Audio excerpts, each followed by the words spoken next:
Bab 165. Kebahagiaan. Ekstasi. Chen Ce tertawa, melompat dan dengan cepat berjalan menuju Xiaoyong dan yang lainnya. 5 orang semuanya memakai bunga merah, artinya kelima orang tersebut telah lahir sebagai juara. Di satu desa, dipilih 5 anak sekaligus.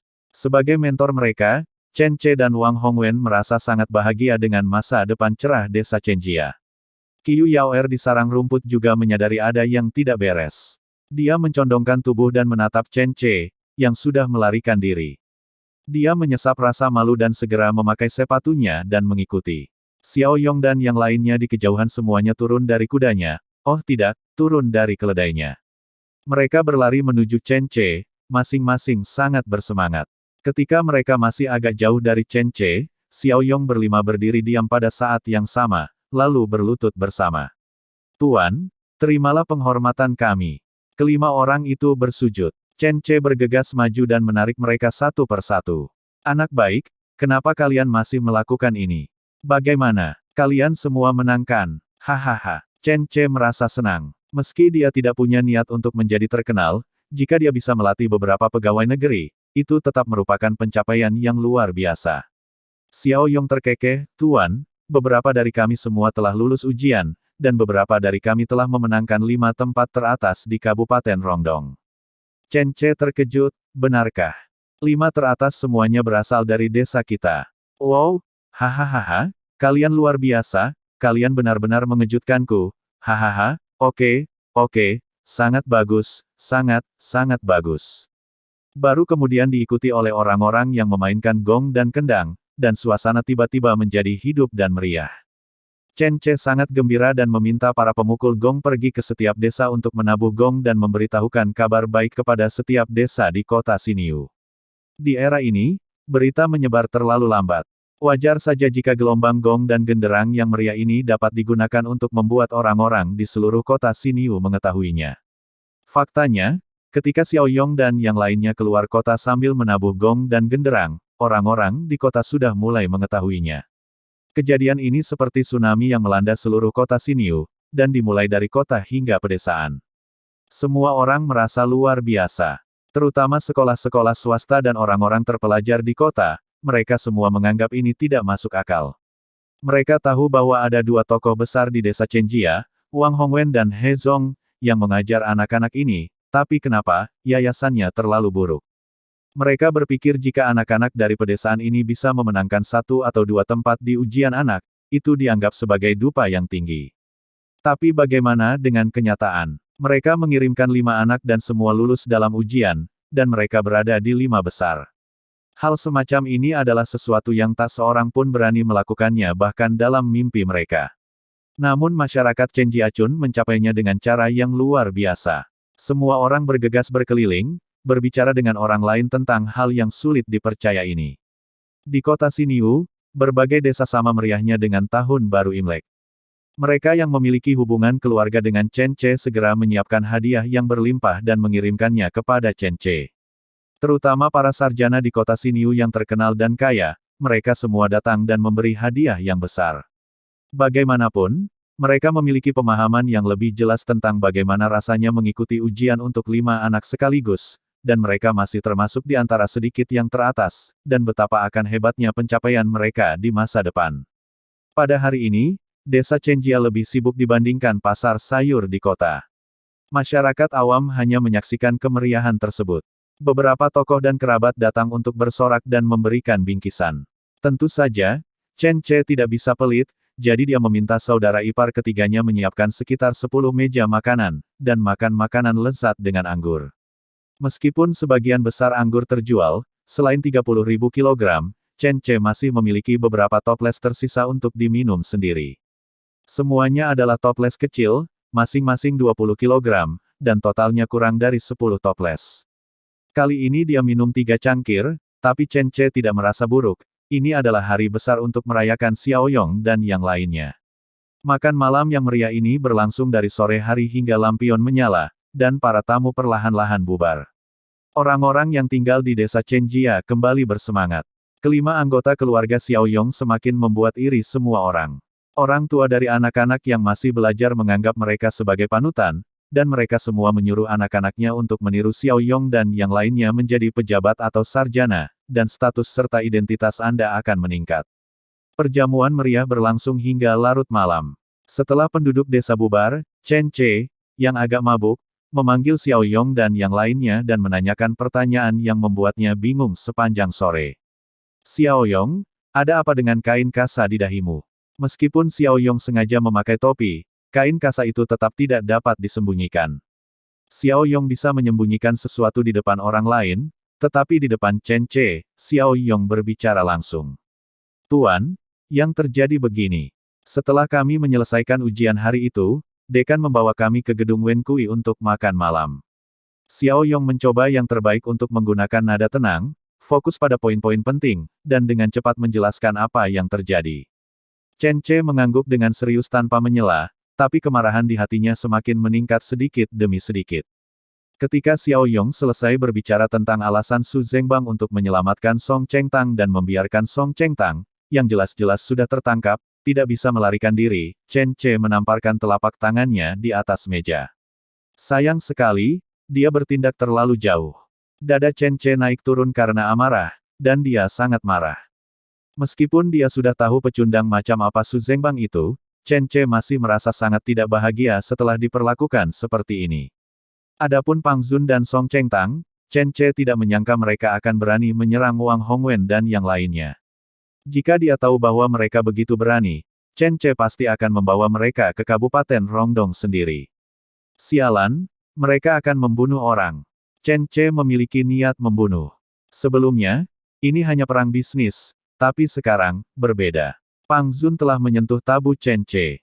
Menarik napas dalam-dalam, Chen Ce terus memikirkan berbagai strategi yang ditargetkan di benaknya. Xiao Yong bertanya, Tuan, apa yang harus kita lakukan selanjutnya? Chen Ce menggelengkan kepalanya, untuk saat ini, jangan lakukan apapun. Seperti kata pepatah, balas dendam seorang pria tidak pernah terlambat. Saya akan mengingat masalah ini. Keluarga Pang, keluarga Song, dan Su Zhengbang, saya semua akan mengingatnya mereka. Apa yang bisa dilakukan sekarang? Apa akan menyerang langsung? Bagaimanapun Su Zhengbang masih menjadi hakim daerah. Kekuatannya jauh lebih besar darinya, dan dia bukanlah lawan meskipun Chen Ce punya kekuatan. Kecuali, jika dengan putus asa, Chen Ce memimpin orang-orang untuk bergegas ke kota kabupaten dan menggunakan busur panah, dan 8 busur sapi membantai semua orang di kota kabupaten. Namun harga yang harus dibayar untuk melakukan hal tersebut terlalu tinggi. Chen Ce tidak sedang terburu-buru, dia benar-benar tidak sedang terburu-buru. Bagaimanapun, saya sudah menuliskan masalah ini. Bab 166. Kelima anak dari desa Chenjia, Wang Hongwen dan lainnya hampir terbunuh di kota kabupaten, tetapi Chen Ce menghentikan mereka untuk bertindak. Ada pepatah yang mengatakan, anjing yang menggigit tidak akan menggonggong. Mereka bekerja dengan low profile dan berperilaku high profile. Su Zhengbang, atau tiga kekuatan ini, tidak berada dalam jangkauan Chen Ce dan yang lainnya untuk saat ini. Jadi mari kita tunda masalah ini untuk saat ini, dan jika waktunya tepat, orang-orang ini akan tersingkir dalam satu gerakan. Musim gugur semakin deras, dan jalan dari desa Chenjia ke kota Xinyu akhirnya selesai. Jalan ini terlihat meriah, ciri utamanya adalah lurus dan lebar. Landasan jalan utama lebarnya 5 meter, dan ada ruang di kedua sisinya. Rencananya akan digunakan untuk penghijauan di masa depan. Nantinya akan ditanami pohon dan akan dibangun trotoar, orang akan berjalan di kedua sisi secara terpisah, dan faktor keamanannya akan tinggi. Tapi untuk saat ini jumlah kereta belum banyak, dan dananya dianggap belum diberkahi, sehingga persoalan trotoar untuk sementara ditunda. Pada pagi hari pembukaan resmi jalan lalu lintas, Chen Ce secara pribadi menyalakan petasan, dan kemudian secara resmi dibuka untuk lalu lintas. Beberapa gerbong mengangkut kertas murbei dan kain yang baru dipintal dan berangkat dari desa Chenjia. Dengan panjang masing-masing batu 1 meter dan lebar 60 cm, seluruh jalan sangat mulus, dan beberapa gundukan kecil dapat diabaikan. Ini bisa dikatakan sebagai jalan raya pada zaman ini. Jika tidak ada cukup batu di sini, dan jika bukan karena relawan yang memberikan bantuan, jalan ini tidak akan diperbaiki dengan baik atau secepat itu. Jalan raya yang baik merupakan pertanda maju tidaknya suatu tempat. Sejak jalan tersebut dibangun, transportasi menjadi lebih nyaman. Orang-orang di kota atau desa lain merasa iri dengan hal tersebut. Jika tidak ada pekerjaan setelah makan malam, mereka akan berjalan-jalan ke desa Chenjia untuk menonton. Bagaimanapun, beberapa kilometer bukanlah perjalanan yang panjang, dan ini secara langsung berkontribusi pada budaya pengembaraan di seluruh kota Xinyu. Melihat keadaan desa Chenjia saat ini, tidak hanya warga desa saja, warga yang ada di kota pun merasa sedikit malu. Karena di desa Chenjia sekarang, setiap rumah tangga memiliki tembok berwarna putih dan ubin berwarna hitam. Terdapat bunga dan tanaman yang ditanam di depan dan belakang setiap rumah. Setiap rumah tangga memiliki jalan batu berwarna biru yang langsung menuju ke rumahnya. Lentera angin yang mengagumkan, setelah semua orang bertanya tanpa penjelasan, ternyata itu adalah lampu jalan yang dinyalakan setiap malam untuk menerangi jalan-jalan di desa agar masyarakat tidak takut saat berjalan di malam hari. Ya Tuhan, apakah mereka punya banyak uang untuk menyalakan lampu sepanjang malam? Berapa banyak orang yang bisa berjalan di malam hari? Mereka benar-benar menyalakan lampu hanya untuk beberapa orang yang berjalan. Ya, orang-orang di desa Chenjia sangat kaya sehingga mereka sangat royal. Pernahkah Anda melihat tembok mereka? Bahkan tembok belakangnya pun dicat putih. Itu hanya tembok belakangnya. Apakah beternak ulat sutera benar-benar menguntungkan? Mari kita beternak ulat sutera di desa kita tahun depan. Kita bisa menghasilkan uang. Itu juga tergantung ada tidaknya pohon murbei. Sekarang setiap desa menanam pohon murbei. Saya dengar 1 hektar pohon murbei bisa menghasilkan 1 ulat sutera. Jika Anda memelihara 1 ulat sutera per musim, Anda bisa mendapatkan 2 tael perak. Apa kamu membual? Orang bilang kamu bisa mendapat 2 tael setahun, tapi ini hanya dalam waktu 1 musim. 1 tahun. Lumayan. Tidak, aku harus kembali dan menanam pohon murbei di rumahku. Meski sebagian orang yang datang berkunjung ada yang marah, bahkan ada yang mengumpat dengan suara pelan, rasa iri dan rindu di mata setiap orang tak bisa disembunyikan. Setelah melihat perkembangan desa Chenjia, semua orang pasti merasa jijik jika melihat kembali desanya sendiri. Gaya desa di desa Chenjia sebagian besar bersih dan rapi. Pohon murbei ditanam di lahan pertanian di desa tersebut, dan terdapat jalan berbatu biru di antara ladang murbei, mempermudah orang-orang turun bekerja, Anda akan merasa jauh lebih nyaman. Selain itu, kondisi pabrik di Chenjiachun juga dalam kondisi stabil, terletak di dekat tepi sungai, tertata dengan baik dan memiliki transportasi yang nyaman. Tidak hanya transportasi jalan raya yang mudah, namun pengembangan jalur air juga merupakan pilihan yang sangat baik. Desa tersebut masih dalam tahap pemekaran, dan tempat pemekaran adalah sekolah yang ada di desa tersebut. Para pekerja yang berhenti membangun jalan, beberapa di antaranya terampil, direkrut oleh Chen Ce. Terutama para tukang batu itu. Chen Ce meminta mereka untuk terus memukuli batu, tetapi kali ini spesifikasi batunya berbeda, menjadi panjang 1 meter dan lebar 60 cm. Selanjutnya, dia berencana menggunakan potongan batu ini untuk membangun fondasi ruang kelas. Rumah yang dibangun pasti merupakan fondasi berusia 1 abad. Kali ini Chen Ce berencana membangun 10 ruang kelas baru, 2 area perkantoran, 2 toilet, dan 2 halaman tempat tinggal. Ini adalah proyek yang relatif besar, namun setelah selesai, akan terbentuk akademi berskala relatif besar yang dapat menampung lebih dari 300 siswa yang menghadiri kelas pada waktu yang bersamaan. Berita bahwa Akademi Keluarga Chen akan mulai menerima siswa pada musim semi berikutnya telah menyebar, yang setara dengan membuang umpan. Awalnya, Chen Ce mengira akan memakan waktu lama sebelum hasilnya keluar. Namun yang tidak dia duga adalah seseorang datang mencarinya sore itu. Saat itu, Chen Ce sedang menginstruksikan beberapa pekerja untuk meletakkan batu di atas pondasi. Seorang pekerja bekerja sangat keras dan menggunakan profesionalismenya untuk meletakkan batu secara lurus dan rapi berjuang untuk perbaikan. Chen Ce mengenal pekerja ini, dia hanyalah anggota biasa dari pengrajin ini, tetapi dia tidak dapat mengingat namanya, lagi pula, ada ratusan pekerja yang bekerja di sekolah tersebut. Namun Chen Ce masih memiliki ingatan yang mendalam tentangnya, lagi pula karyanya sangat luar biasa. Semuanya, ayo kita makan sup dan istirahat. Kita sibuk sepanjang sore. Ayo minum kaldu. Qiyu Yaoer datang membawa beberapa ember sup, berisi kuah harum.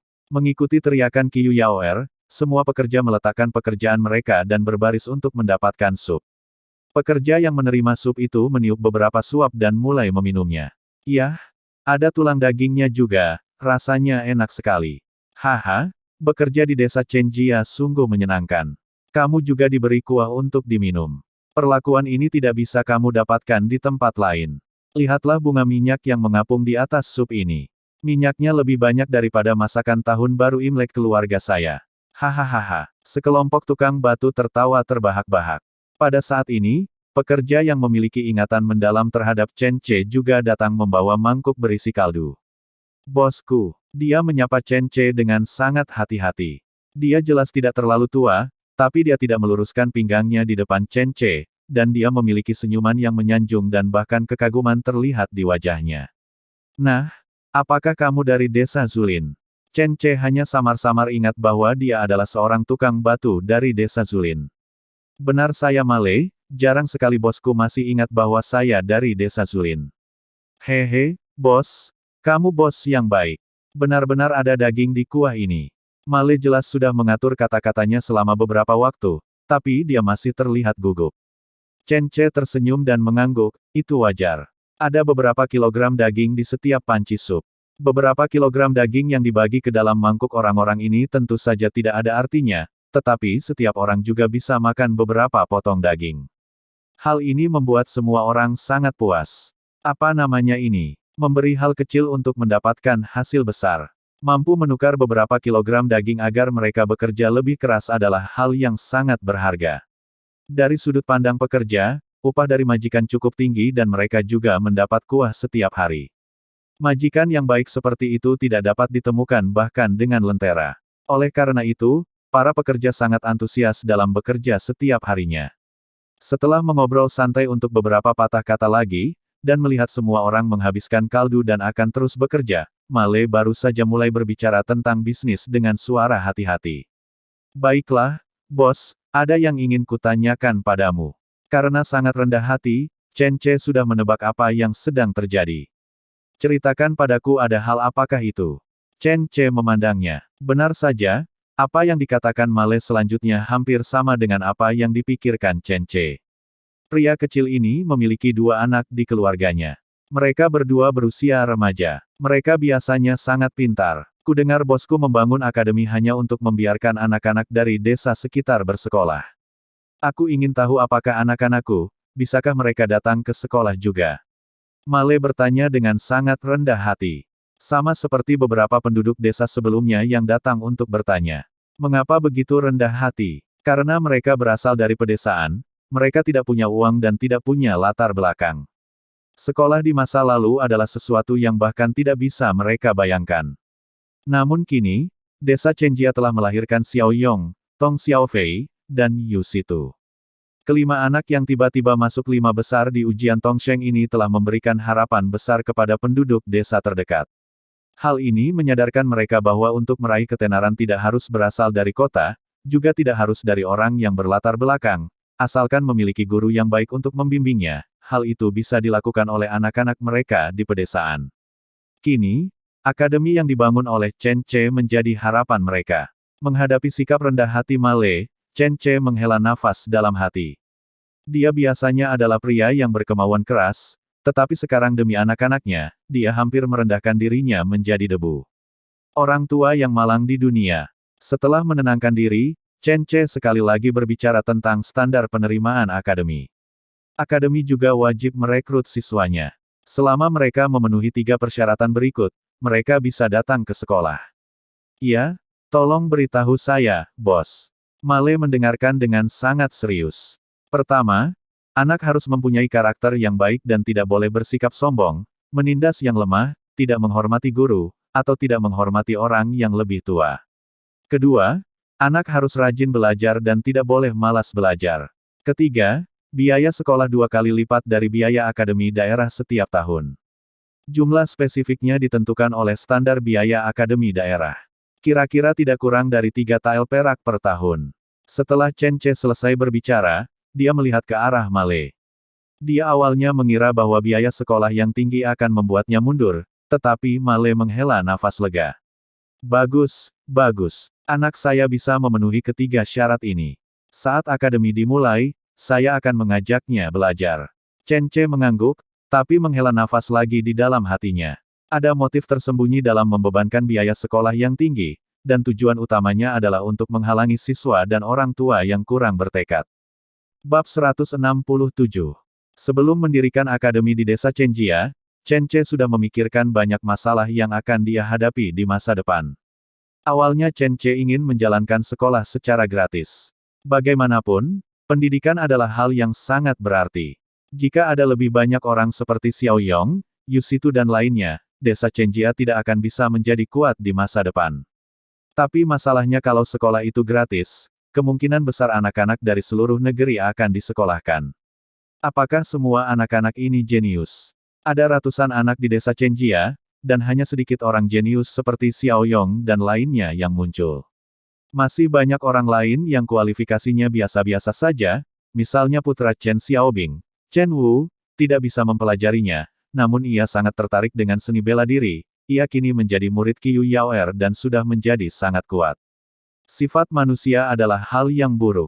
Ada pepatah yang mengatakan, bantuan mungkin datang bersama kebencian. Ketika suatu bantuan terlalu besar dan orang lain tidak dapat membalasnya, hal itu bisa berubah menjadi permusuhan.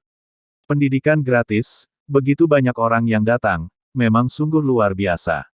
Kedua, mencegah sebagian orang tidak belajar atau mengikuti ujian dan berubah dari rasa syukur menjadi kebencian. Tetapi menambahkan 2 kali lipat biaya sekolah itu berbeda. Bisa langsung menghalangi sekelompok orang yang ingin mengambil keuntungan. Hal ini dapat mencegah banyak masalah. Uang yang terkumpul dapat digunakan untuk pembangunan akademi, membayar tunjangan guru, dan dapat diberikan kembali kepada siswa. Setelah membayar biaya sekolah, mahasiswa dapat tinggal di perguruan tinggi, dan pihak perguruan tinggi akan mengurus semua makanan, minuman, dan yang lainnya.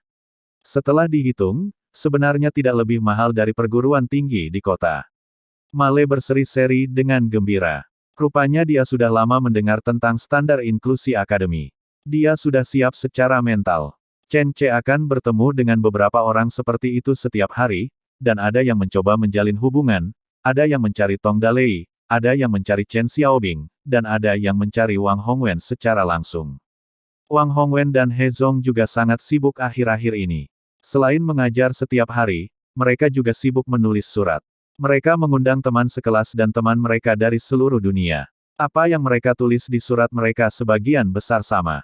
Isi umumnya adalah, saudaraku, saya menemukan tempat pensiun di negeri dongeng, sudah termasuk makanan dan akomodasi. Saya menikmati makanan lezat dan anggur setiap hari. Saya mengajar beberapa siswa di waktu luang saya dan menjalani kehidupan seperti peri. Wang Hongwen dan He Zong bertemu dengan beberapa cendekiawan yang sangat luar biasa. Kebanyakan dari mereka adalah pensiunan, orang-orang yang setengah kakinya berada di peti mati. Mengenai apakah dia bisa diundang, Wang Hongwen mengatakan dia tidak yakin.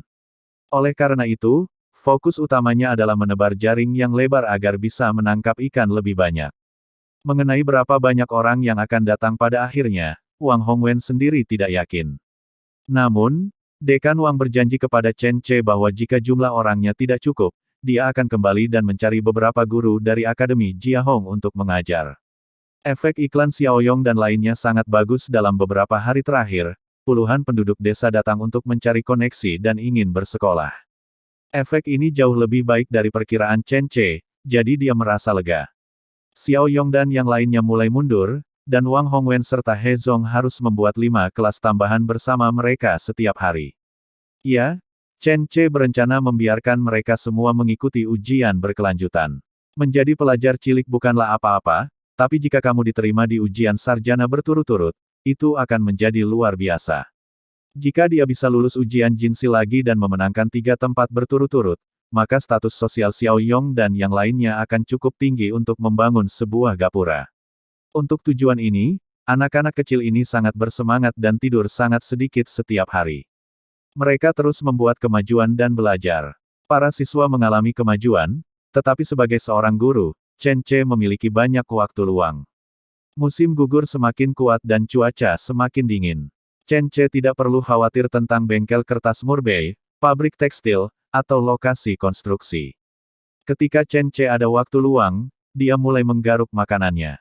Agar dapat mempertahankan tuan-tuan yang dirayu oleh Wang Hongwen dan He Zong, Chen Ce tidak hanya membangun rumah baru untuk mereka, tetapi juga bersiap untuk menjaga mereka tetap baik dalam hal makanan.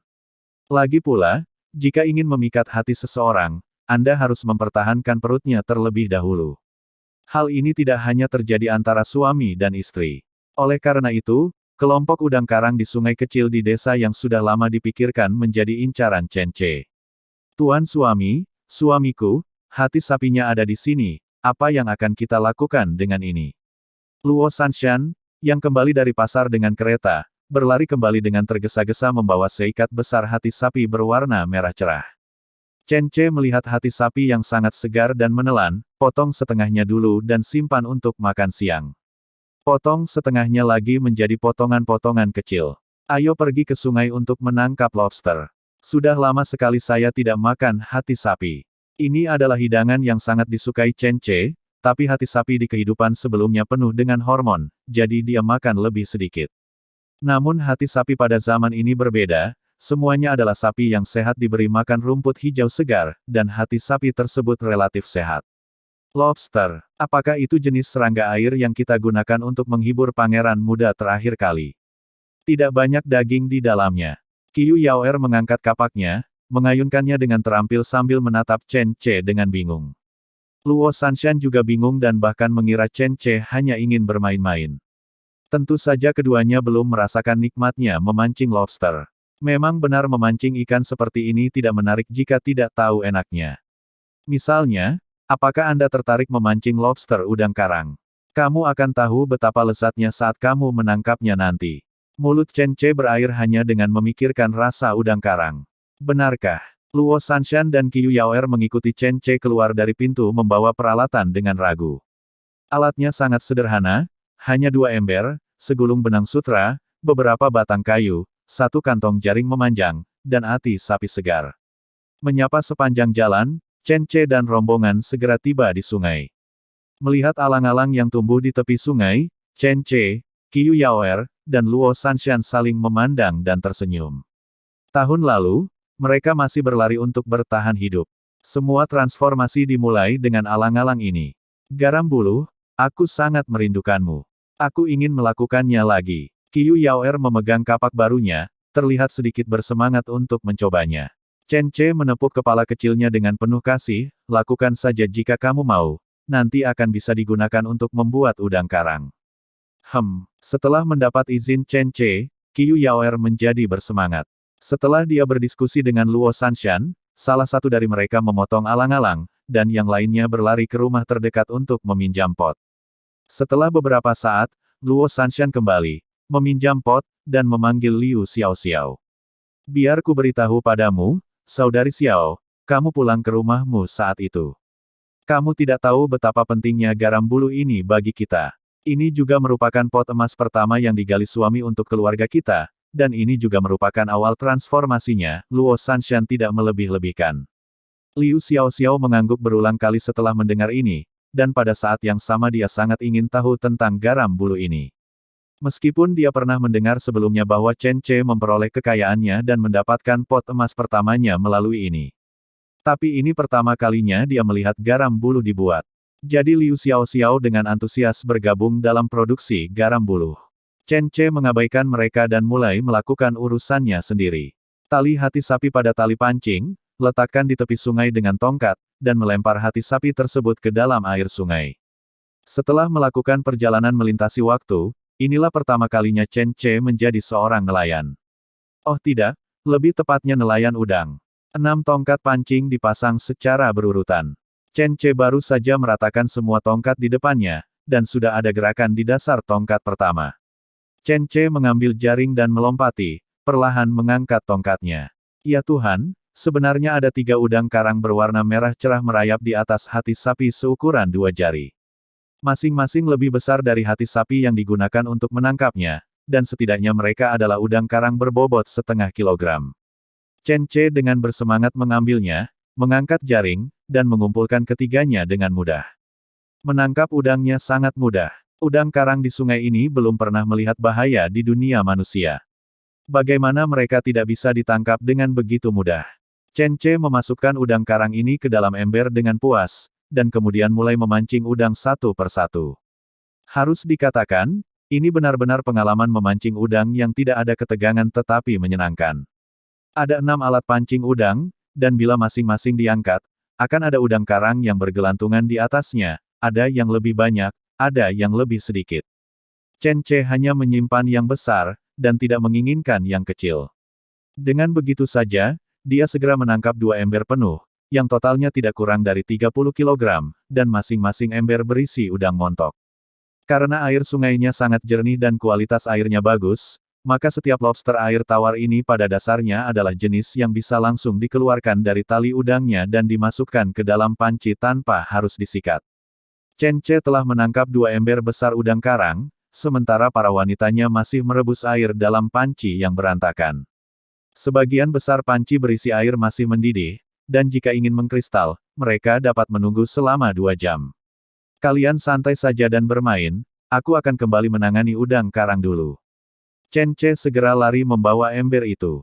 Di rumah, penanganan lobster air tawar sangatlah sederhana. Kakak ipar ketiga juga datang membantu. Chen Ce mengajarinya cara mencegah agar tidak terjepit oleh capitnya, lalu melepas benang udangnya. Kakak ipar ketiga adalah orang pintar yang bisa mempelajari segala hal dengan cepat, terutama dalam memasak. Kini dia menjadi koki nomor 1 di desa Chenjia. Chen Ce mengajarinya beberapa masakan modern, dan masakan yang dia buat terasa jauh lebih enak daripada yang dibuat oleh Chen Ce. Namun meskipun dia sangat pintar, dia masih terjepit beberapa kali saat mengambil udang karang. Itu membuatnya menangis. Mereka yang tidak tahu akan mengira Chen Ce lah yang memarahinya. Setelah semua udang diolah, Chen Ce mengajari cara memasaknya. Ketika Qiu Yaoer, Liu Xiaoxiao, dan Luo Sanshan kembali setelah memasak garam buluh, udang karang pedas yang harum baru saja keluar dari panci. Wow, baunya enak sekali. Inikah rasa harumnya udang karang? Begitu ketiga wanita itu kembali ke halaman, mereka tertarik dengan aromanya dan mau tidak mau berkumpul di dapur. Chen Ce tersenyum dan berkata, itu wajar. Cuci tangan kalian dengan cepat. Setelah mencuci, kita bisa mulai makan. Jangan meremehkan udang karang ini. Setelah makan ini, mereka pasti akan menjadi favorit kalian semua. Panci besar berisi udang karang merah disekop dan diisi ke dalam 2 baskom besar. Aromanya membuat semua orang mengeluarkan air liur. Bab 168. Udang karang mengepul dengan harum satu demi satu. Chen Ce dan yang lainnya berkumpul di sekitar meja makan. Kakak ipar ketiga juga mendapatkan udang karang tapi dia tidak bergabung di meja makan Chen Ce dan ketiga istrinya. Chen Ce menaruh piring untuknya dan dia akan makan di meja luar. Qiu Yaoer dan Liu Xiaoxiao mengelilingi meja, diikuti oleh 3 anak harimau, 2 anjing, seekor macan tutul gemuk, dan seekor ling besar. Jantan ini semakin besar, terutama ketiga harimau yang mendekati harimau dewasa. Ada 2 jantan dan 1 betina, Hua-Hua, yang ukurannya sedikit lebih kecil. Selain menyiapkan daging untuk mereka setiap hari, mereka juga datang untuk makan dan minum saat Chen Ce dan yang lainnya sedang makan. Mereka belum tentu suka makan apa yang dimakan Chen Ce dan yang lainnya, mereka terutama hanya ingin menikmati suasananya. Luo Sanshan sedang bermain dengannya, dan ketiga harimau kecil itu mulai cemburu. Luo Sanshan menunggangi punggung harimau ini sebentar, lalu menunggangi punggung harimau lainnya. Jika salah satu dari mereka diabaikan, mereka akan menjadi enggan dan menggosok kepala besar mereka di sekitar Luo Sanshan. Ketiga anak kecil itu jelas memiliki IQ yang lebih tinggi. Mereka tidak hanya dapat memahami semua yang dikatakan Luo Sanshan, mereka juga pandai menilai dengan pandangan matanya. Misalnya, jika Luo Sanshan naik gunung, mereka akan segera mengikutinya. Tetapi jika Luo Sanshan pergi ke kota, mereka tidak akan mengikutinya. Mereka akan melihat pakaian yang dipakai Luo Sanshan, dan mereka dapat mengetahui kemana tujuan Luo Sanshan. Awalnya, ruang tamu di rumah Chen Ce relatif luas, namun dengan banyaknya hewan besar di sini, ukuran ruang tamu sepertinya tidak mencukupi. Lagi pula, Hua-Hua dan 3 lainnya adalah harimau besar dengan berat masing-masing lebih dari 100 kg, ditambah ada macan tutul gemuk dan 2 anjing penjaga gunung. Saat mereka mengelilingi meja, yang di depan tidak berani berhenti. Kalau tidak mereka akan membuat kemacetan lalu lintas, oh tidak, kemacetan di ruangan makan. Semua orang sangat cemas karena baunya sangat enak, tetapi mereka tidak tahu cara memakannya. Suamiku, bagaimana cara makannya? Suamiku, mohon segera makan dan tunjukkan kepada kami. Qiu Yaoer dan Liu Xiaoxiao masing-masing dengan cemas memegang seekor udang karang. Luo Sanshan bahkan tidak mengerti karena dia belum selesai membujuk hewan kecilnya yang manis. Dia baru saja selesai menunggangi 3 ekor harimau, dan macan tutul gemuk serta Ling di sebelahnya juga datang untuk bersaing satu sama lain, dan mereka juga membutuhkan kenyamanan seperti masing-masing harimau. Bahkan Ling, yang selalu memiliki temperamen dingin, membutuhkan ciuman dan pelukan Luo Sanshan, seperti anak kecil. Setelah memeluk mereka, mereka masih mempunyai 2 anjing, jadi Luo Sanshan adalah yang paling sibuk sekarang. Tentu saja, Luo Sanshan juga menjadi yang tersibuk setiap paginya. Orang lain mungkin bisa tidur siang. Tapi Luo Sanshan tidak bisa tidur. Dia harus bangun subuh setiap pagi, dan kemudian membawa gadis-gadis kecil ini ke atas gunung untuk menggunakan toilet. Baik itu anjing maupun macan tutul gemuk, tidak ada satupun yang buang air besar atau kecil di rumah. Mereka tidak memiliki toilet tetap di gunung. Mereka hanya menggali lubang secara acak, lalu buang air besar ke dalam tanah dan menguburnya. Luo Sansan tidak tahu apakah ini perilaku unik kucing. Namun, beberapa hewan kecil di rumah sekarang melakukan hal ini, dan kedua anjing tersebut melakukan hal yang sama. Mereka tidak akan menguburnya saat buang air kecil. Ketiga anak harimau itu akan buang air kecil di semua pohon yang terlihat di gunung, menandainya, dan memberi tanda bahwa ini adalah wilayah mereka. Dalam hal ini, makhluk kecil lainnya tidak akan menantang otoritas mereka, misalnya macan tutul gemuk dan Ling tidak akan buang air kecil di pohon. Kedua anjing tersebut juga tidak berani buang air kecil di pohon. Menurut Luo Sanshan, mereka pernah kencing 1 kali dan dipukuli oleh 3 harimau. Luo Sanshan lah yang memarahi mereka dan menyelamatkan kedua anjing konyol itu dari pemukulan sampai mati. Meskipun Luo Sanshan belum melahirkan bayi, dia merasa seperti sudah menjadi seorang ibu sejak lama. Dia memiliki beberapa hewan peliharaan yang sepenuhnya mematuhinya, dan dia menyukai perasaan ini dan hidup bahagia setiap hari.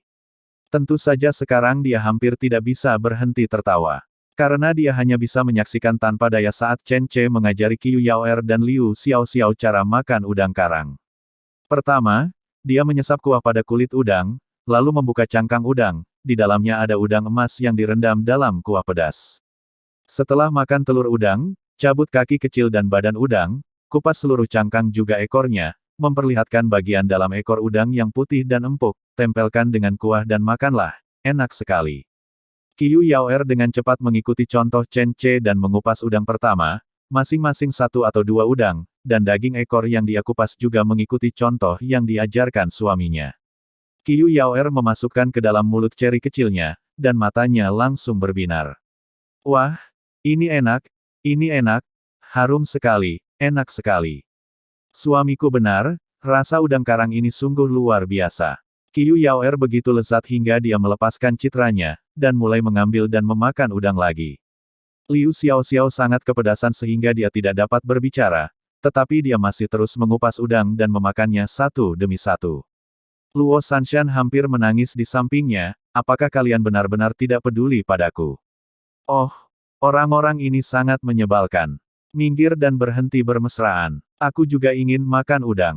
Lihat kalian memakannya. Baunya enak sekali, kalian bahkan tidak mempedulikan kami. Melihat betapa menyedihkan ucapannya, Chen Ce tertawa, mengambil kulit udang yang dikupas, lalu membuang kulit udang tersebut ke depan Hua-Hua. Hua-Hua segera secara refleks membuka mulutnya dan menggigit kulit udang, dan kulit udang yang keras itu dikunyah dengan keras di mulutnya. Tentu saja, Chen Ce tidak akan mengabaikan yang lain dan memberi mereka kulit udang satu demi satu. Hewan-hewan kecil mungkin tidak menyukai rasanya, tetapi ketika mereka melihat harimau lain memakannya, mereka ingin mencobanya. Ketika mereka melihat harimau lain tidak muntah, mereka juga tidak muntah. Luo Sanshan berlari dan duduk di samping Chen Ce dengan sedih. Suamiku, lihat mereka. Mereka menempel padaku sekarang. Mereka pantas dipukul. Berhenti bercanda, mereka yang paling pintar. Jika kamu benar-benar ingin mengusir mereka, hanya dengan satu kalimat, kamu jelas sedang mempermainkan mereka. Aku sudah mengenalmu, kamu pasti hanya ingin aku mengupasnya untukmu. Ayo makan. Aku akan mengupas 3 ekor untukmu, ayo kita makan bersama. Chen Ce memasukkan daging udang ke dalam mulutnya dengan nada bercanda. Mulut kecil Luo Sanshan tidak bisa menutupinya, dan wajahnya begitu penuh sehingga dia tampak seperti hamster. Chen Ce hampir tertawa terbahak-bahak. Itu adalah makanan yang menyenangkan. Chen Che dan yang lainnya makan daging, dan hewan-hewan kecil itu memakan kulit udang. Setiap kali mereka makan, mereka harus panik mencari minuman, terutama ketiga harimau itu. Mereka makan paling banyak, pedas sekali sampai menjulurkan lidah dan tetap makan. Chen Che dan yang lainnya begitu terbebani oleh daging udang sehingga mereka hampir tidak bisa berjalan. Ini pertama kalinya Chen Che makan daging udang dengan begitu bahagia. Dia kenyang meski makan daging udang secara langsung. Aku kenyang sekali, kita harus jalan-jalan. Chen Che mengajak ketiga wanitanya itu jalan-jalan. Luo Sanshan dan yang lainnya juga mengalami pembesaran perut. Mereka tidak pernah menyangka bahwa perut mereka tidak membesar karena Chen Che, melainkan karena makan. Setelah malam tiba, lampu jalan di desa tersebut sudah menyala. Lampu jalan ini sangat unik, terbuat dari kayu, hanya berupa lampu angin mati dengan diameter lebih dari setengah meter yang digantung pada ketinggian 3 meter. Pelita itu diisi dengan mentega. Setiap malam seseorang menyalakannya dan meniupnya pada pagi hari. Terdapat lebih dari 100 lampu jalan di seluruh desa. Jika dilihat pada malam hari, hutan pegunungan yang semula gelap akan terlihat seperti bintang, yang sangat indah. Oleh karena itu, masih banyak penduduk desa yang suka jalan-jalan setelah makan. Sekarang melihat Chen Che dan yang lainnya datang, banyak orang menyapa Chen Che dengan senyuman, mengatakan sesuatu, dan membicarakan tentang pekerjaan mereka atau kemajuan belajar anak-anak mereka. Sekarang Chen Che adalah idola semua orang di desa Chenjia. Bisa dikatakan semua orang tua dan muda akan keluar rumah untuk sekedar berjalan kaki menikmati keindahan desa. Chen Che pantas diidolakan. Bagaimanapun, Chen Che tampan, penyayang, kaya, bisa membujuk istri-istrinya yang cantik, berbakat, baik hati, dan bisa menjaga orang-orang di desa. Oh, ada juga, seperti ibu dan anak Cunyan dan Douzi yang diusir sebelumnya. Keduanya ingin memanfaatkan keluarga Chen Che, sehingga mereka lari keluar desa setelah ketahuan mencuri barang berkali-kali. Ibu dan putranya telah berada di pengasingan tahun ini, dan ada beberapa kali mereka ingin kembali ke desa Chenjia. Apalagi setelah mendengar bahwa Chen Che telah menjadi makmur, Cunyan ingin kembali bersama putranya Douzi. Tapi dia kembali 2 kali dan ditemukan oleh kepala desa tua. Kemudian kepala desa tua tidak mengganggu Chen Che dan diam-diam meminta seseorang untuk mengusirnya pergi. Di lain waktu dia ingin bertingkah buruk, tidak mau pergi, dan bahkan mencoba memeras uang penduduk desa. Namun kepala desa tidak memanjakan ibu dan anak tersebut, dan hanya memerintahkan seseorang untuk memukuli dan mengusir mereka. Baik Cunyan dan putranya diliputi penyesalan. Jika mereka tahu bahwa Chen Che akan berkembang sejauh ini, mereka tidak akan pernah memprovokasi Chen Che saat itu. Selama Anda tidak memprovokasi Chen Che, bukankah Anda akan tenang hidup di desa sekarang? Namun tidak ada obat penyesalan di dunia ini. Ibu dan anak Cunyan akhirnya hidup di jalanan dan menjadi bagian dari pasukan pengemis. Mereka tidak meminta makanan di kota Xinyu, tetapi pergi ke kota kabupaten. Kali ini, ketika ibu dan putranya sedang meminta makanan, mereka mendengar semua yang terjadi di desa Chenjia, dan mengetahui bahwa Xiaoyong dan 5 orang lainnya telah memenangkan 5 besar dalam ujian tongseng. Mata Cunyan memerah karena iri. Dia berpikir lebih dari sekali bahwa jika dia tidak pergi, jika dia tidak meninggalkan desa, maka kali ini, dengan kepintaran putranya Douzi, dia pasti akan memiliki kesempatan untuk berkembang. Kecemburuan mengubah orang tanpa bisa dikenali. Dia juga mendapatkan hal lain. Dia mengetahui bahwa Chen Che memiliki musuh di daerah itu, bernama Pang Xun. Melalui berbagai pelacakan dan penyelidikan, akhirnya ia beberapa kali mencoba mendekati Pang Xun. Tapi dia diusir atau dipukuli. Hari ini, dia sekali lagi menghadang Pang Xun di jalan. Kali ini, dia akan kembali mendapat pelajaran. Ketika dia melihat para pelayan keluarga Pang bergegas membawanya pergi, dia segera berteriak, "Saya dari desa Chenjia, dan saya juga memiliki dendam terhadap Chen Che." Kata-kata ini segera menarik perhatian Pang Xun. Bab 169. Pang Xun sekarang alergi terhadap siapapun yang bernama Chen. Terutama ketika Pang Xun, Song Chengtang, dan Su Zhengbang berdiskusi selama berhari-hari tetapi gagal menemukan cara yang baik untuk menghadapi Chen Che, dia bahkan tidak dapat mendengar kata Chen Che. Namun kini, saat mendengar tentang nama Chen Che dan desa Chenjia dari seorang pengemis miskin, Pang Xun menjadi tertarik. Dia memanggil para pelayan untuk pergi, lalu berjongkok dan memandangi pengemis malang yang sangat kotor, kurus dan tidak bisa melihat beberapa ons daging pun di tubuhnya. Dia benar-benar tidak bisa membayangkan bagaimana orang seperti dia bisa terhubung dengan Chen Ce. Melihat perkataannya benar-benar menarik perhatian Pang Zun, Cunyan tahu bahwa dia berada di jalur yang benar. Dia dengan cepat terus mengungkapkan beberapa rahasianya, saya berasal dari desa Chenjia. Saya mengetahui beberapa rahasia Chen Ce. Saya dikejar olehnya dan berhasil melarikan diri. Jika Anda memberi saya sejumlah uang, saya dapat memberitahu Anda beberapa kelemahan Chen Ce, saya tahu bagaimana membuatnya sengsara. Pang Zun menyipitkan matanya, berdiri dan pergi.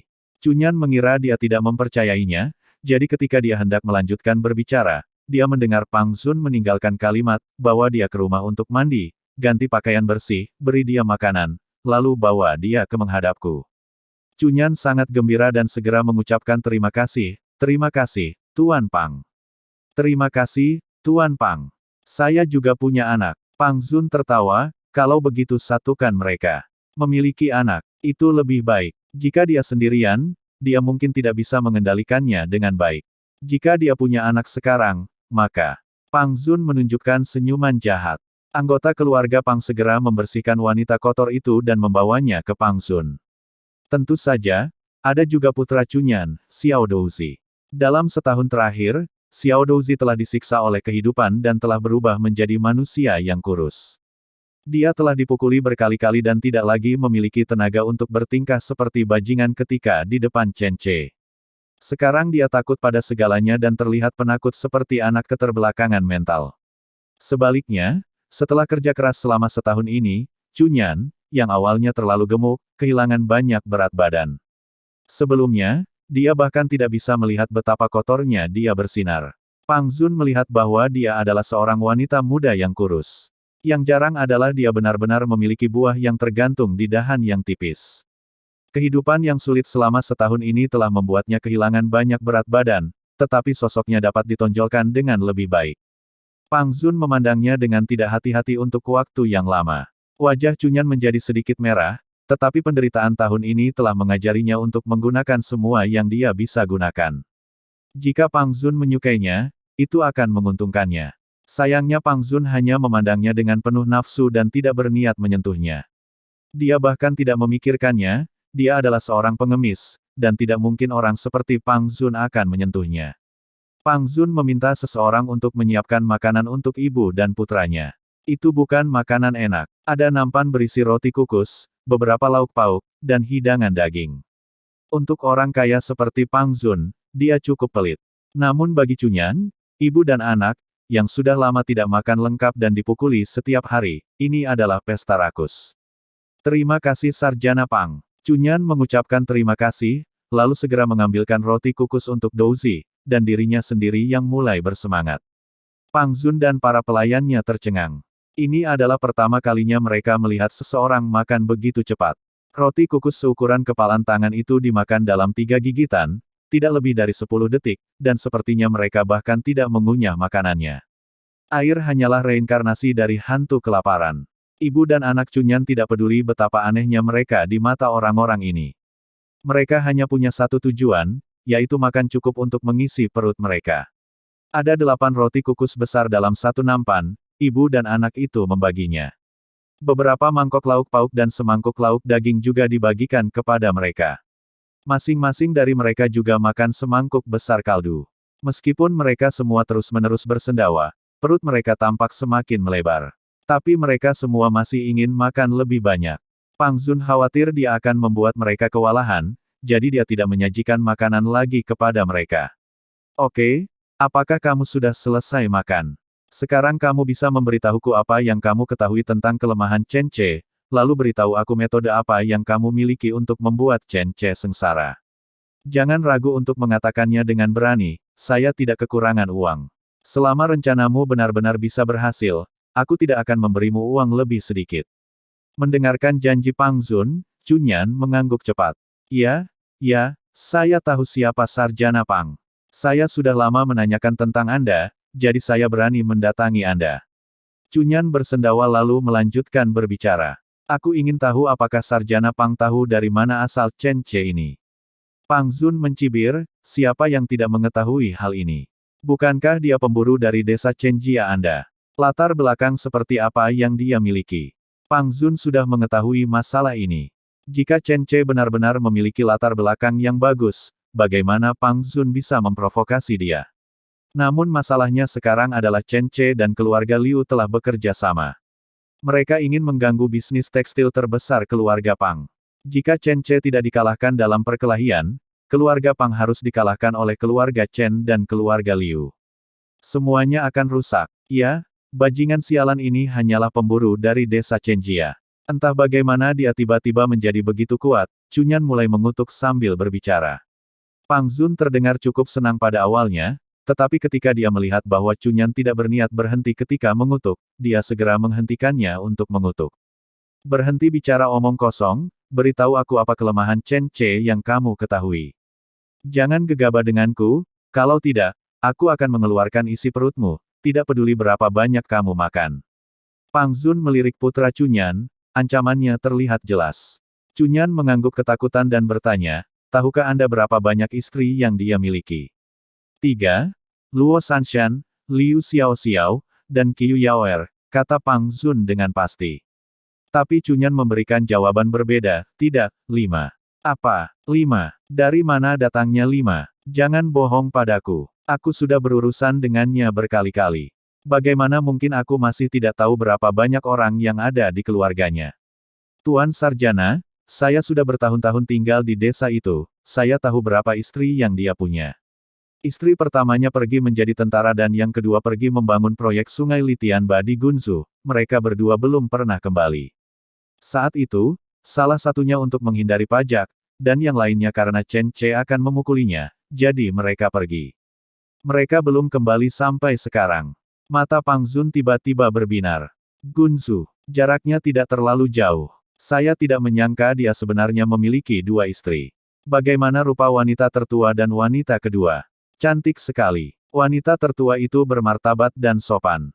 Dia adalah wanita dengan karakter yang sangat baik dan sosok yang sangat tinggi, jadi dia bergabung dengan tentara. Saya belum pernah bertemu dengan wanita kedua, karena dia pergi beberapa hari setelah dia datang, tetapi dikatakan bahwa dia juga seorang wanita cantik yang langka. Bajingan Chen Che ini benar-benar beruntung, kelima wanitanya ini semuanya sangat cantik. Berbicara tentang ini, kebencian Cunyan menjadi semakin besar. Pada saat itu, dia juga merupakan seorang wanita cantik yang terpuji di desa. Pemuda mana yang lewat dan tidak meliriknya? Cunyan sendiri cukup pandai merayu orang, dia mempunyai tipe yang agak centil. Dia awalnya berpikir bahwa dia akan menjadi gadis tercantik di desa, dan semua pria di desa Chenjia harus menghormatinya. Tapi dia tidak pernah menyangka bahwa Chen Che akan menikahi 5 istri sekaligus, dan masing-masing istri lebih cantik dari yang terakhir. Baik sosok maupun penampilannya langsung memukau, mengubah Cunyan dari kecantikan tingkat primadona desa, langsung terpukul turun dan menjadi tikus desa. Melihat mata Pang Zun yang berputar, Cunyan menjadi semakin marah. Wanita-wanita itu, dan Chen Che, semuanya pantas mati. Jika bukan karena mereka, bagaimana dia bisa berakhir dalam situasi ini? Putranya dulunya sangat pintar dan imut. Jika Chen Che tidak dengan kejam mengusirnya dari desa, bagaimana dia bisa menjadi sebodoh ini sekarang? Semakin dia memikirkannya, dia menjadi semakin marah, jadi Cunyan mengertakkan gigi dan mengungkapkan rencananya. Chen Che pasti mengalami beberapa perubahan, kalau tidak, dia tidak akan berubah begitu banyak secara tiba-tiba. Dia telah memukuli dan memarahi kelima istrinya sebelumnya, jadi istri tertua dan istri keduanya mereka semua dipukuli olehnya dan mereka pergi dan belum kembali. Tuan Sarjana, menurutku selama kamu menemukan kedua istrinya, baik kamu memaksa mereka atau memanipulasi kedua istrinya ini, kamu akan dapat mengendalikan Chen Che dengan sangat baik, karena kamu juga tahu kan, kalau Chen Che sangat patuh kepada istri-istrinya sekarang. Dia sangat mencintai mereka hingga sangat takut jika mereka disakiti. Oleh karena itu, jika Sarjana Pang menemukan kedua istrinya, tidakkah Chen Che akan dapat dengan mudah dikendalikan? Mata Pang Zun tiba-tiba berbinar saat mendengar ini. Ya, Chen Che terkenal baik terhadap istri-istrinya. Dia sangat baik terhadap ketiga istrinya, tapi bagaimana dengan istri tertua dan istri keduanya? Dia mendengar bahwa istri tertua bergabung dengan tentara, tetapi tidak tahu kemana dia pergi. Namun istri keduanya menggali saluran sungai di Gunzu dan melakukan kerja paksa. Jika Anda langsung mencarinya, dia pasti akan memiliki banyak kebencian. Ketika saatnya tiba, apakah Anda menggunakannya untuk menipu Chen Ce atau mengendalikannya? Anda akan dapat menahan Chen Ce dengan sangat baik. Dan ketika dia berpikir untuk bisa menipu Chen Ce, Pang Zun segera menjadi sangat bersemangat. Itu istri Chen Ce, menarik untuk dipikir-pikir. Berdasarkan penampilan Qiu Yaoer, Luo Sanshan, dan Liu Xiaoxiao, Pang Zun dapat menyimpulkan bahwa wanita kedua yang legendaris juga pastilah sangat cantik. Tiba-tiba, Pang Zun menjadi bersemangat. Oke, ini ide yang sangat bagus. Saya sangat senang, seseorang, tolong bawakan 50 tael perak untuk ibu dan anak ini. 50 tael tidaklah terlalu sedikit. Dalam keadaan normal, itu cukup bagi Cunyan dan putranya untuk memulai bisnis kecil-kecilan di kota untuk menjalani kehidupan mereka. Tapi Cunyan berlutut dengan letupan. Setelah dia selesai berlutut, dia bahkan menarik putranya Xiao Douzi untuk berlutut bersamanya. Tuan Sarjana, tolong jangan usir kami.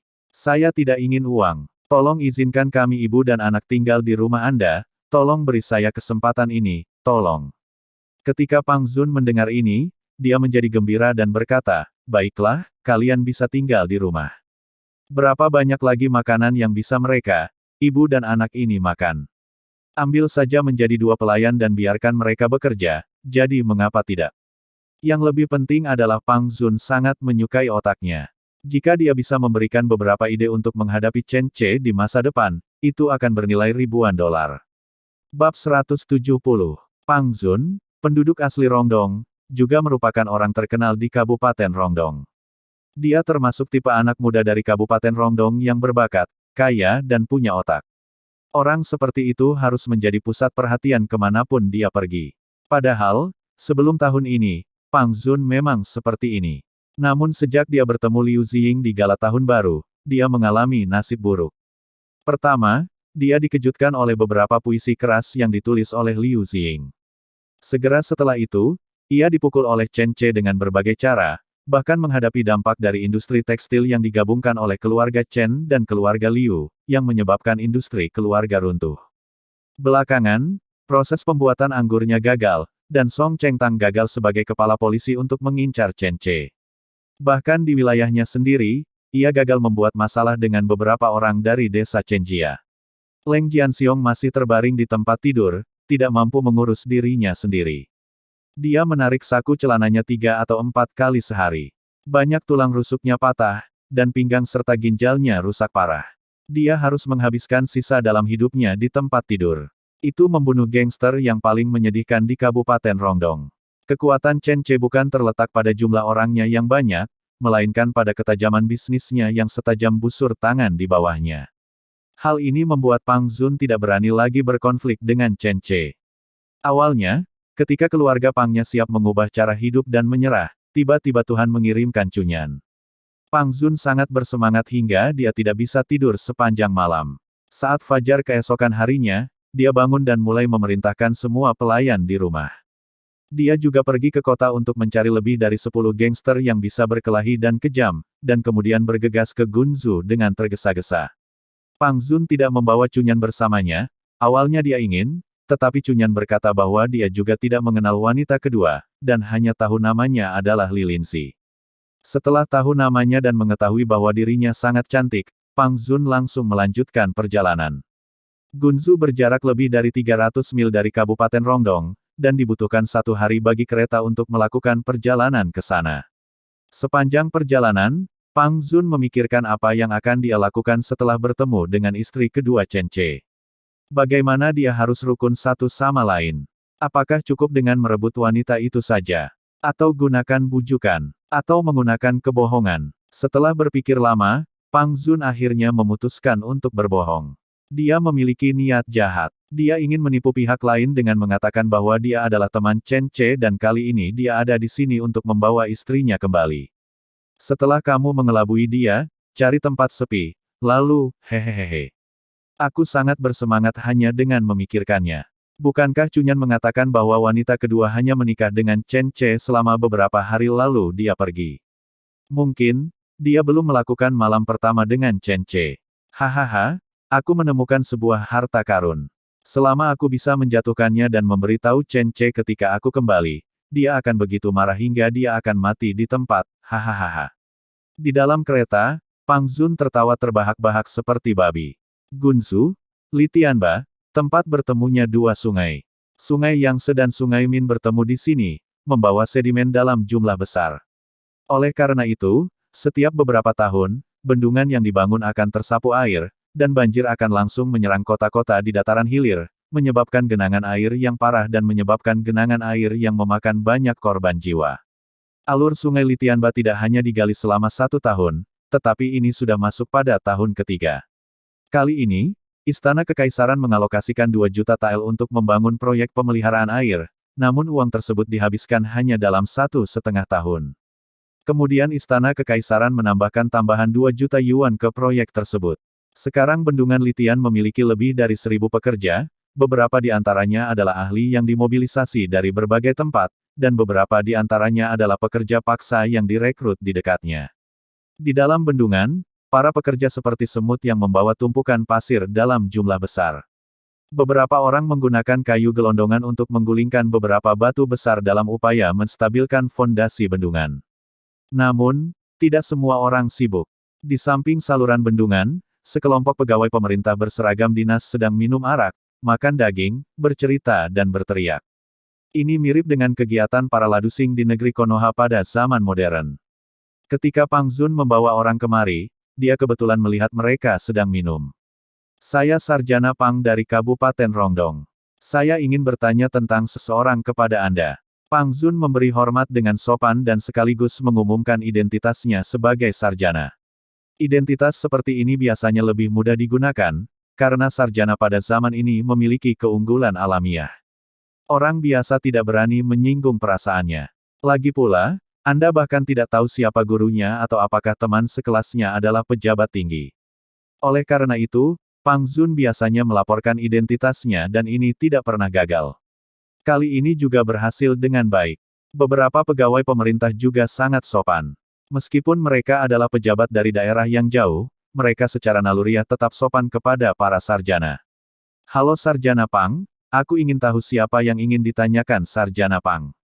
Yang berkata adalah seorang pejabat botak, yang seharusnya menjadi pemimpin mereka. Dia menyeka minyak di tangannya, lalu mengepalkan tinjunya dan bertanya. Pria botak itu setebal gunung, seperti bandit, tidak mirip seperti pegawai pemerintah. Dia seorang wanita, namanya Li Linzi. Pernahkah kamu mendengar tentang dia? Sekelompok pejabat pemerintah melihat kedatangan Pang Zun secara bersamaan. Ada yang tampak terkejut, ada pula yang menjadi waspada. Nada bicara pegawai pemerintah yang botak tiba-tiba menjadi beberapa derajat lebih dingin, dan dia berkata, saya kenal dia. Siapa Anda dan apa hubungannya dengan Anda? Pang Zun bukanlah tipe pemula yang baru mengenal masyarakat. Ketika dia melihat sikap orang-orang ini, dia segera menyadari bahwa orang-orang ini sepertinya lebih dari sekedar mengenalnya. Tampaknya masih ada ketegangan antara mereka dan wanita bernama Li Linzi ini. Hal ini membuat Pang Zun bingung. Li Linzi hanyalah seorang wanita lemah. Karena tidak tahan dengan pemukulan dan omelan Chen Ce, dia berinisiatif bekerja sebagai pekerja paksa di Litianba, Gunzu, untuk mengimbangi pajak kepala di akhir tahun. Bukankah seharusnya orang seperti dia akan mengalami kesulitan di sini? Bagaimana mungkin para pejabat pemerintah ini mengenalnya tetapi tidak memberitahu dia, namun mereka tampaknya waspada terhadap berita tentang dia. Jika terjadi kesalahan, pasti ada iblis. Karena dia ingin menemukan Li Linzi ini, dan menggunakannya untuk menipu Chen Ce, dia harus menemuinya terlebih dahulu. Karena dia ingin memikirkannya, pertama-tama dia harus lulus ujian dari para pejabat pemerintah ini. Karena mereka tampaknya kesulitan menghadapi Li Linzi ini, ikuti saja emosi mereka. Pang Zun langsung tertawa, oh, itu dia. Saya sedang melewati Gunzu, lalu saya dititipkan pesan oleh suaminya. Saya harus menemuinya ketika saya lewat di sini, dan kemudian memberitahu bahwa dia dan suaminya telah jauh dari rumah selama bertahun-tahun. Dia tidak pulang, jadi dia menulis surat untuk menceraikannya, dan memintanya untuk kembali dan menjalani beberapa prosedur yang relevan untuk proses perceraian. Saat Pang Zun berbicara, dia memperhatikan ekspresi para pegawai pemerintah botak dan lainnya. Melihat tatapan mata gugup dan bermusuhan para pejabat pemerintah ini perlahan melunak, dan akhirnya mereka semua tertawa. Pang Zun segera menyadari bahwa dia telah membuat taruhan yang tepat. Hahaha, begitukah? Jika dia pantas mendapatkan nyawanya, maka dia, Li Linzi, juga akan mendapatkan hari ini. Siapa itu? Xiao Wang, bawa Sarjana Pang untuk menemui Li Linzi, hahaha.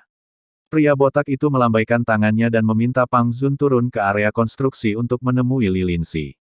Hanya saja para pelayan Pang Zun dan para gangster yang melindunginya tidak turun bersama-sama. Pegawai pemerintah yang botak itu hanya memberikan martabat kepada Pang Zun, namun permohonan berulang-ulang Pang Zun akhirnya memperbolehkan dua pelayan Pang Zun ikut turun bersamanya. Lokasi konstruksi berantakan, bahan konstruksi berserakan di mana-mana. Sepatu Pang Zun yang semula mengkilat segera tertutup lumpur. Tapi dia tidak terlalu peduli sekarang, dia memasukkan pecahan perak ke pegawai pemerintah bernama Xiao Wang, dan kemudian bertanya kepadanya info tentang Li Linzi. Kamu datang ke sini untuk menemuinya, apakah kamu tidak mengenalnya? Tanya pegawai pemerintah bernama Xiao Wang dengan rasa ingin tahu. Dia pergi tidak lama setelah dia menikah. Saya sedang mengikuti tes prestasi pada saat itu dan tidak tahu seperti apa dia secara pribadi. Saya hanya mendengar bahwa dia sangat cantik. Apakah itu benar? Xiao Wang mengangguk, dia sangat cantik, tapi dia juga sangat menyebalkan. Dia secara khusus menentang kami. Yang paling dibenci pemimpin kami adalah dia. Mulut Xiao Wang cukup tegas. Tidak peduli seberapa banyak Pang Zun bertanya, dia tidak akan memberitahunya informasi lain. Hal ini membuat Pang Zun sedikit tertekan. Setelah berjalan beberapa saat, jauh di dalam sungai, Xiao Wang menunjuk ke suatu tempat dan berkata, seharusnya di sana. Kamu bisa mencarinya sendiri. Aku tidak mau turun. Kakiku akan kotor. Oke, terima kasih atas pekerjaanmu. Pang Zun sangat sopan dan menyuruh Wang Yamen kecil pergi dengan tinju di tangannya, lalu membawa dua pelayan dan dengan rasa ingin tahu berjalan ke arah yang ditunjuk olehnya. Ini dasar bendungan, sekelompok pekerja kotor sedang istirahat, ada yang minum air, ada yang merokok, dan ada pula yang berbaring di atas batu untuk berjemur. Semuanya berlumuran tanah. Pang Zun memandanginya sebentar dan tidak tahu yang mana Li Linzi. Kedatangan mereka juga mengejutkan para pekerja di sini. Seorang pria bertubuh besar dengan janggut dan pipa di mulutnya bertanya, "Hei, siapa kamu?" Pang Zun tidak menjawab, tapi bertanya dengan lantang, "Siapakah Li Linzi?" Biarkan Li Linzi berbicara. Para pekerja memandangnya dengan heran. Pada saat ini, seseorang yang jelas jauh lebih kecil dan berlumuran lumpur, tetapi masih terlihat bahwa dia adalah seorang wanita, keluar dan berbicara.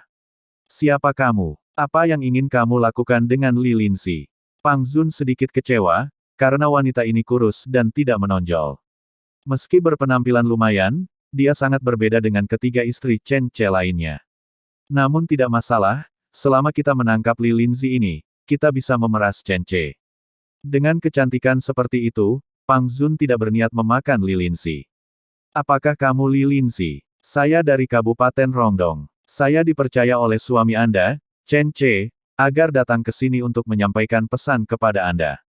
Chen Ce berkata bahwa dia ingin bercerai dengan Anda dan membiarkan Anda pulang. Melihat bahwa Li Linzi hanyalah seorang wanita yang berpenampilan biasa saja, Pang Zun segera kehilangan niat untuk lebih menipunya dan hanya menggunakan alasan yang dia gunakan untuk membodohi pejabat pemerintah. Namun, wanita di depan Pang Zun tidak menanggapinya. Sebaliknya, dia meninju telapak tangannya dan berkata dengan marah, "Chen Ce. Apakah itu suami bajingan yang tidak pernah ingin disebutkan oleh kakak perempuan tertua? Aku sebenarnya ingin menghajarnya sampai ke sana. Bercerai. Benarkah?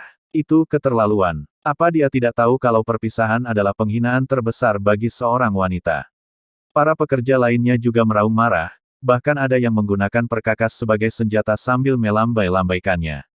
Apakah itu bajingan yang menindas kakak perempuan tertua di keluarga? Dia masih berani meminta kakak perempuan tertua untuk kembali dan bercerai. Menurutku dia sedang mencari kematian. Apakah dia benar-benar berpikir bahwa kakak perempuan tertua tidak memiliki keluarga? Ayo, kita kembali dengan kakak perempuan tertua untuk memberi pelajaran pada bajingan itu. Sekelompok orang saking marahnya hingga pria berjanggut itu mematahkan batang rokoknya karena marah. Namun saat ini, tiba-tiba terdengar suara batuk yang jelas dari saluran di sampingnya. Suaranya tidak keras, tapi sangat jernih, seperti mutiara yang jatuh dengan lembut di atas piring batu giok. Dari batuk kecil ini, Anda dapat mengetahui bahwa suara wanita ini pasti sangat menyenangkan. Para pekerja yang tadi marah tiba-tiba terdiam ketika mendengar suara ini. Bersambung ke bab selanjutnya.